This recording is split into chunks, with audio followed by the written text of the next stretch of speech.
Noach continues our discussion on the power of speech. Denigrating others, especially parents, is Lashon Hara, the wicked tongue.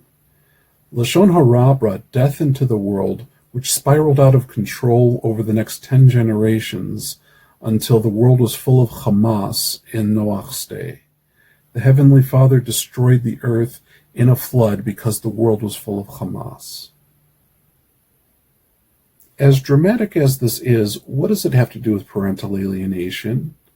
Parental alienation begins with a campaign of Lashon Hara against a previously loved parent. Such denigration poisons humanity until the world becomes full of Hamas. This word, Hamas, is introduced for the first time in this week's Torah portion. We see from this week's Torah portion that the Heavenly Father cannot tolerate Hamas. This word appears several times throughout Scriptures. One of those times is in a Torah portion called Shoftim. The phrase there is Ed Hamas, which is false testimony given that may seem to try to steal something small from a person, but can actually ruin his or her life. Such false testimony is a problem in cases of parental alienation, where the alienator is Ed Hamas, who intends to try to alienate and steal the relationship between the targeted parent and his or her children. How does this relate to the Haftarah? Strangely, only one verse in this week's Haftarah even mentions Noach, verse 9. Why does the Haftarah even need more than this one verse? It doesn't seem to make sense that the rest of the Haftarah relates to this week's Torah portion, Noach. That is, unless we read it through a lens of parental alienation. The rest of this week's Haftarah passage should be a source of comfort for targeted mothers who've had to suffer through Lashon Hara and Ed Hamas that resulted in parental alienation.